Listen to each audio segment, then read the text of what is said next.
Hello and welcome back to my channel.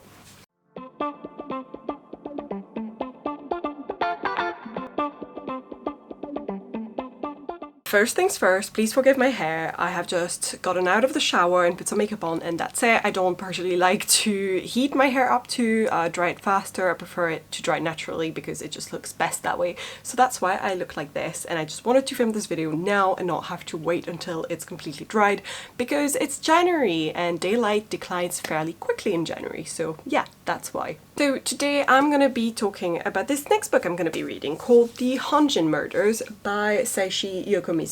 So this is a Japanese novel that was written, I believe, first in 1946. It was serialized in a magazine and it's only in 2019, so barely, not even 2 years ago, that this was for the first time translated in English.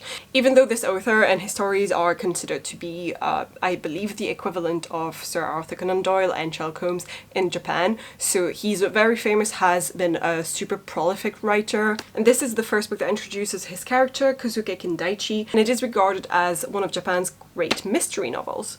So the reason that I wanted to read this book is because I bought it at first as a gift for my brother for Christmas, because he loves Japan, he loves Sherlock Holmes and Sir Arthur Conan Doyle, and I thought he would be very interested in a combination of both. And it's quite a short read as well, so I just figured if he's too busy, that's not too heavy a book to launch yourself into, and I think he's already started it, so that's why I have to start it now, because I wanted to read it at the same time. So let me quickly read you the summary, because I don't actually know much about the story.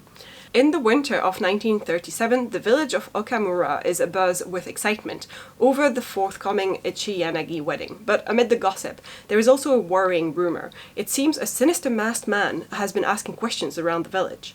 Then, on the night of the wedding, the Ichi-Yanagi household are woken by a terrible scream, followed by the sound of eerie music. Death has come to Okamura, leaving no trace but a bloody samurai sword thrust into the pristine snow outside the house. Soon, amateur detective Kosuke Kindaichi is on the scene to investigate what will become a legendary murder case. But can this scruffy sleuth solve a seemingly impossible crime? I'm just gonna dive straight into it. It's a very short novel. It's 189 pages, which is so short, and I've already put my little bookmark where it starts, because there's a couple of pages that are just describing the different characters in there and giving you a character list, which I love.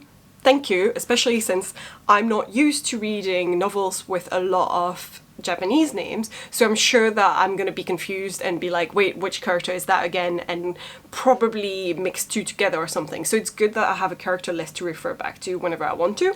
It actually starts on page 9 really, so it's 180 pages, that's it, which is super short, and that's perfect for me right now because I just DNF'd Idilaru, if you've seen that video, and I've decided I wanted to be a little bit more of a mood reader this month, but also just having a short novel ahead of me is so much less scary and worrying, because sometimes you're like, wow, I have to read this brick and I still have to read this many other books if I want to complete my challenge or whatever. So it's kind of scary when you look at a book and you know it's going to be a really big one, but when you look at a book and you're like, that's going to be such a short read, it's so much less intimidating, and I'm quite excited for that.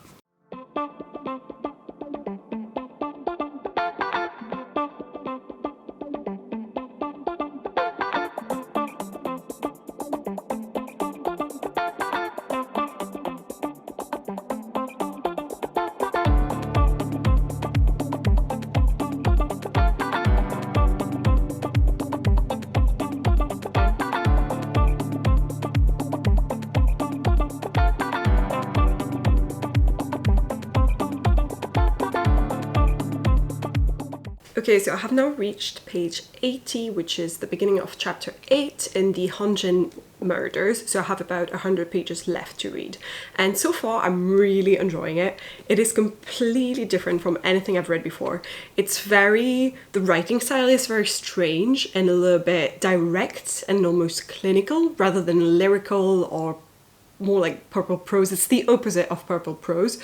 And I think it's probably because it's a translation from Japanese and it's maybe harder to make the language appear the same way it would in Japanese in English. So I don't know, I'm not sure. But I'm really enjoying that, weirdly. I think it's very direct to the point. And the fact is, it is a 180 pages book, probably not because there's less of a story than in any other thriller that I'm reading or have read, but because that's all we talk about in this book. There's no like fluff around it. There's no, and then this character goes and does this, and you know, like that has nothing to do with the murder. There's no side stories or B stories or whatever.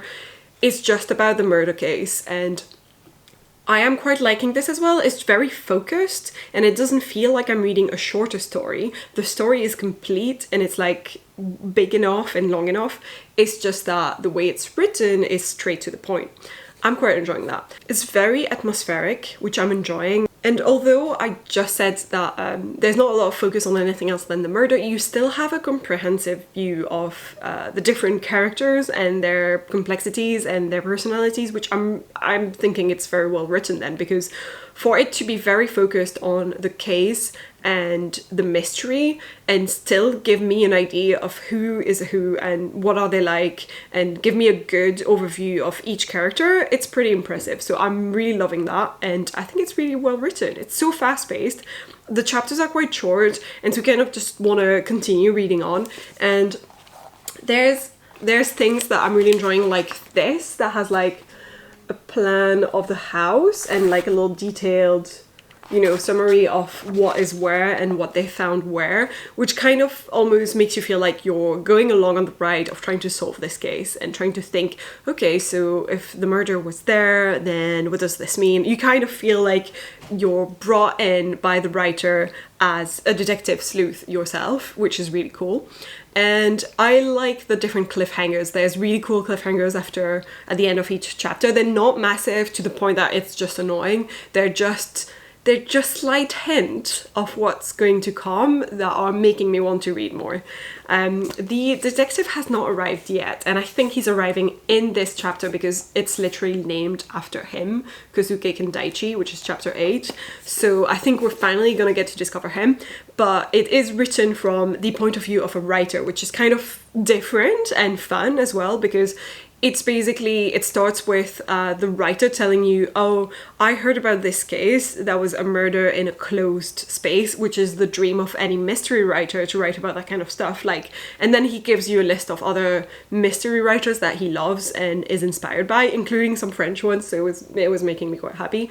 And it's just very different because you're not getting an omniscient point of view like narrator, and you're not getting a third person or first person narrator focused on one person, one character only. So you kind of get like this omniscient narrator that is the actual writer. So it's different from anything else, I feel like. But yes, I would definitely recommend this, especially if you're getting out of a reading slump, for instance, like I was. It's just so like straight to the point, direct and fast, and I'm really enjoying this right now. One of the things that I really like about it is there's a lot of descriptions of things like the sounds that are there. The story is very based around this instrument, musical instrument called the koto, that is like just, I don't know how many strings it has, but you're only meant to use 3 fingers to play it. And what was really fun is I started playing some music of the koto on YouTube and on Spotify while I was reading it, just to plunge myself in the atmosphere. And it really works. Like, it makes you feel like it's perfect to read this. So I would definitely recommend that. If you're reading this book, read it while playing some koto music in the background.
Last night I finished reading The Hanjin Murders by Seishi Yokomizo, and I really enjoyed it, and I decided to rate it 5 stars. This book just made me think so much of a lot of classic crime novels, and I think the author himself mentions a lot of other authors like Agatha Christie, Arthur Conan Doyle, Maurice Leblanc, a bunch of authors who have written classic murder mysteries and crime novels. And the reason why I say this is because the ending, which I'm obviously not going to give you a spoiler, but the way that the ending is presented and that the solution is presented to us is that the detective on the case gives us like a monologue in front of other characters and reenacts the crime and how it was done and explains everything, and it's a long ass monologue and it's just very classically done. It made me think of Hercule Poirot type of things. So yeah, I did enjoy that, but I feel like you should be warned in case you don't like that kind of stuff, because I know that some people don't like these monologues at the end of crime novels. But I did personally really enjoy it, and in general I loved the story. I thought it was really taking and just written in a way that, despite being so short, it's only 190/180 pages if you don't count, the very beginning, which is just like character list and everything. If you don't count that, it's a very short novel, and it's just because it's focused solely on the crime and doesn't fluff around with anything else. Like, you don't have time to know really about the personal lives and other stuff that is happening in the lives of any of the characters, really. But it still managed to give me a really good impression and good idea about each character's personalities and who they were, really. And I really enjoyed the arrival of the detective, because he only arrives in like chapter 8, which I don't think is a spoiler because it's literally the name of the chapter. It's his name, which we're told from the beginning, in the character list, that's the detective. And he only arrives in chapter 8, and you're just at that point, you're waiting for him. You're like, okay, what kind of character is he gonna be? And the anticipation of it, the fact that it's created such an atmosphere of, oh my god, I can't wait for the detective to arrive, is really cool, because I haven't seen a lot of books do that. Normally you start with the point of view of whoever the detective is going to be, whether it's, a sleuth, an actual inspector and police officer or something, or if it's going to be, like a journalist or someone who does this on the side. But here you have really just the introduction of all the other characters, the crime that happened, the actual case, everything about the case is laid down for you, and then the detective arrives. What I really enjoyed about this book is that at some point, when, I'm not going to tell you where exactly or what it is, but there are a couple of moments where you're like, I think I've really guessed what's going on, and the book really takes you in and makes you feel like you can solve this, you can try and solve this. I honestly don't think that really anyone can solve this completely by the end, because there's a lot of like mechanics that I don't know how I could have guessed what's going on, but you can kind of try and figure out some of the elements of the mystery, and you can guess as well like who is the perpetrator, really. And I think that was the brilliance of it, is that it wasn't as in, oh, that was so easily predictable, because it really wasn't predictable, especially the manner in which, the murder was committed. But it was almost guessable, like you can try and figure out with the clues who the perp is and, maybe their motivations and that kind of stuff. So I enjoyed that, because it wasn't like spoilers or like predictable and boring. It was just, you want to try and guess, and you're really becoming a participant in the case, and you're becoming a detective sleuth along with Kindaichi. But yes, when I put it down, I just thought I need to read the next book in the series, and then I saw that Pushkin has only published one other book in English by the same author, which is apparently, according to Goodreads, I'm not sure, I need to check, but it said like it was number 6 in the series, and I was like, no, I want to read number 2 first, but I don't read Japanese, so it's not gonna happen. But I'm excited definitely to pick up another one by the same author, so that's for sure gonna happen.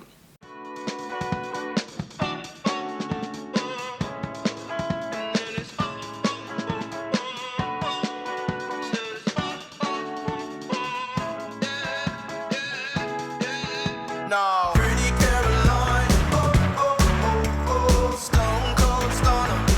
She was a winner, started working at the dime. Oh, oh, oh, oh, serves this up her mind to count your blessings, 'cause it's telling first, telling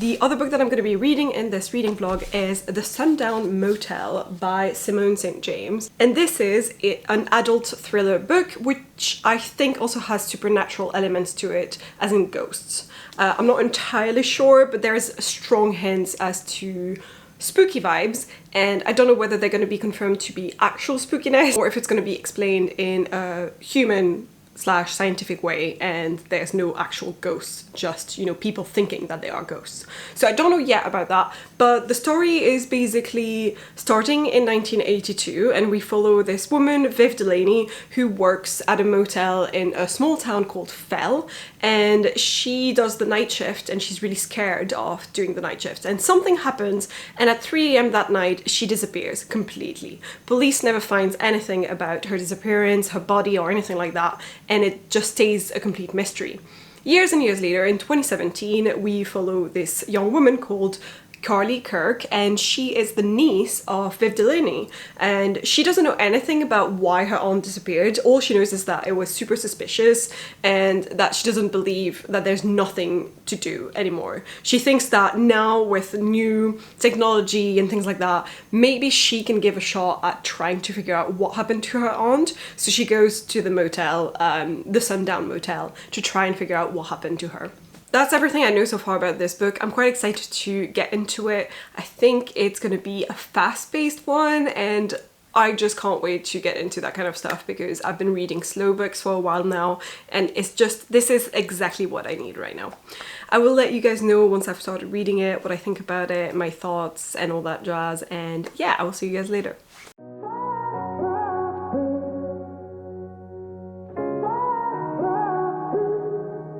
I had a feeling you'd come back and save me from all those lonely nights and heartbreaks.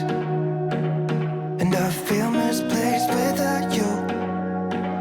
Why don't we go back to, why don't we go back to? Never wanted to end it like we did. I guess shit happens for a reason, but it's like something feels different from back then. Why don't we go back to, why don't we go back to? Honestly, I'm open wide. I don't feel like waking up without you by my side. I still see your silhouette. Why don't we go back to, why don't we go back to your bedroom?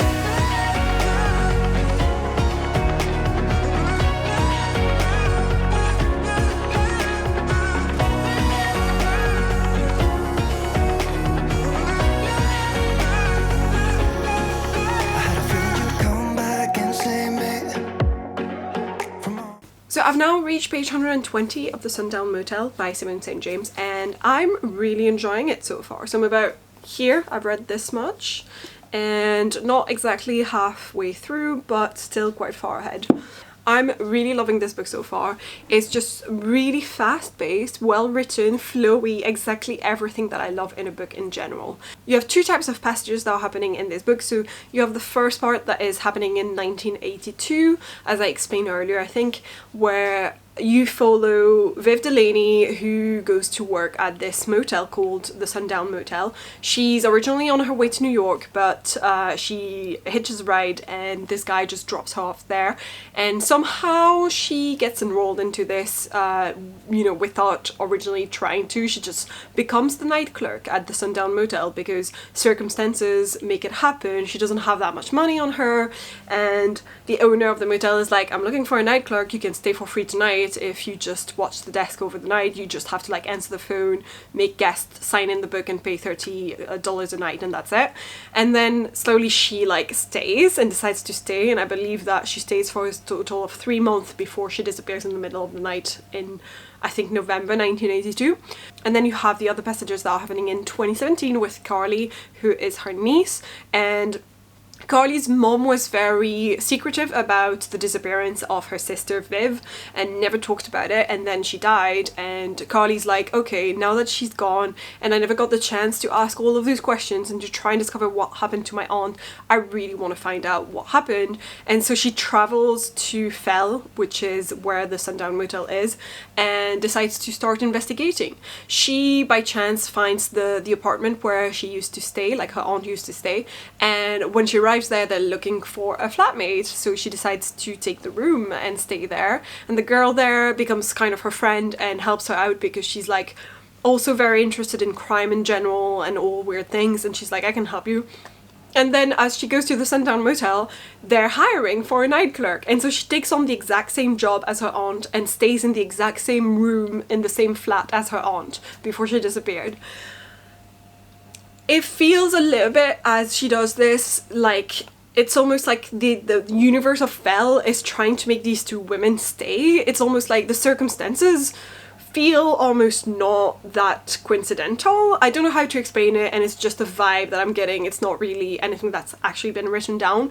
It feels to me like when Viv takes the job as the night clerk, the motel owner is almost like, what do you have to lose? Like, come on, just do it, whatever, just take it on, it's just for one night.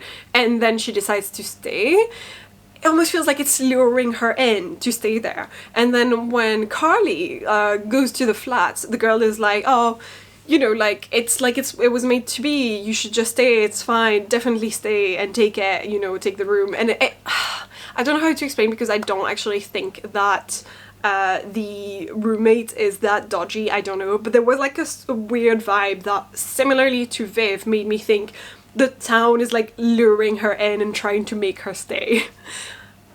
Obviously this book has ghosts, so there is an element of supernatural in it, which is why I'm saying these things, because it almost feels like the town is alive.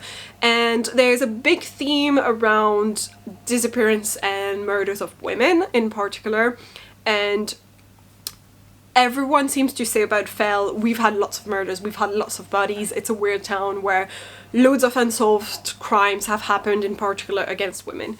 And when you read the passages from 1982 in particular, you really feel that atmosphere of girls shouldn't go jogging alone because they could get murdered. Girls shouldn't go and do this alone or do that or do this because they could get murdered. And it's like victimization at its highest, and which I think is like a thing in the 80s that really did happen. And it's very, you feel the thematic, you know, like through the pages.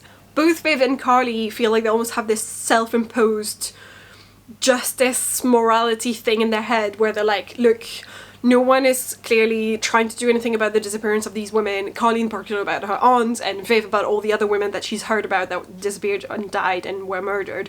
Both of them have like this innate sense of justice that they're like, we gotta do something because no one cares about these women. Like one of the women that died before Viv disappears and she hears about this murder, she is told, oh, this woman died by her boyfriend's hand, and you know, it's pretty clear it's a solved murder. But when she researches it, it sounds like it was just something that people decided would happen because she was known to flirt a lot and have a lot of boyfriends and was considered a slut, so that was it. That was because of her boyfriend, that's it. Murder solved, and that's it. Nothing, you know, further investigated. So it feels a little bit like both of Viv and Carly feel like no one cares, the police doesn't care, and they want to be the ones who care and try and solve this because it's important, it matters.